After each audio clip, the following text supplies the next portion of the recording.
আপনার 7,000 কেজির মতো 7,000 কেজির মতো ফেব্রিক্স ঘোষণা ছিল, বাট সেখানে আমাদের গ্রস ওয়েট ছিল প্রায় 19 টন 20 টনের মতো ছিল হচ্ছে আমাদের গ্রস ওয়েট। ওখানে যেহেতু হেভি প্রোডাক্ট এখানে পরিমাণে বেশিই ছিল। চিটাং কাস্টম হাউজের এআইএন ইউজ করেছে,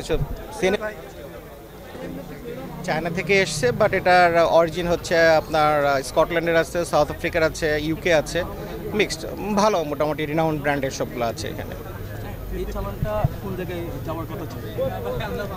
অ্যাপারেন্টলি আদমজীবী যাওয়ার কথা ছিল, এখন এসব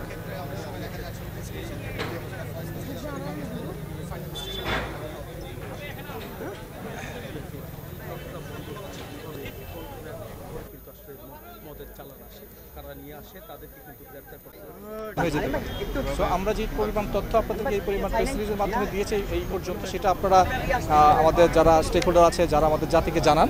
অ্যাট দ্য সেম টাইম আমরা কিছু তথ্য আমাদের কাছে আছে, কিন্তু আমরা তদন্তের স্বার্থে সেটা এখন প্রকাশ করছি না।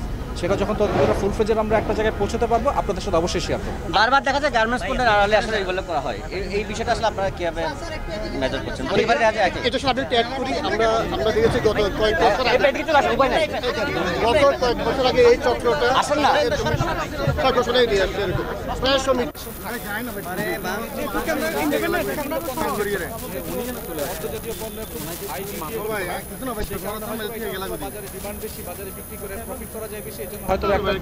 সংঘবদ্ধতা সেই ধরনের অপচেষ্টা করে থাকে। আমাদের যেটা কাজ, আমাদের কাছে যখন কোনো ডিক্লারেশন আসে, সেই ডিক্লারেশনের উপর ভিত্তি করে আমাদের একটা রিস্ক ম্যানেজমেন্ট সিস্টেম আছে। আমাদের অ্যাসাই করে সিস্টেমে আমরা অনেক কিছুকে বাছাই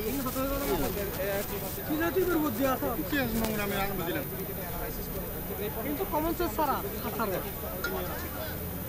আমাদের বাঁচে থাকার কারণে কিন্তু তারা এটা মন্ডল থেকে ধরাচ্ছে। এত বড় একটা জায়গা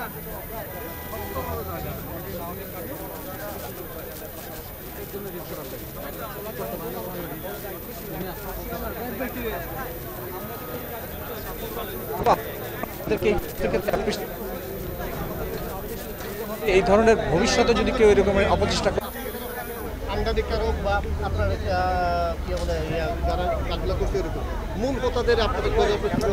মূল হোতাদের ধরার জন্য আমরা অলরেডি অনেক দূর এগিয়ে গেছি।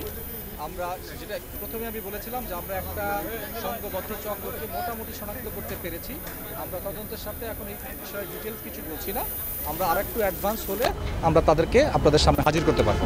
বাট অ্যাজ অফ নাও এখন পর্যন্ত বলতে পারি যে এই ধরনের ঘটনা ভবিষ্যতে যখনই ঘটবে তারা আমাদের বলয়ের মধ্যে চলে আসতে বাধ্য হবে।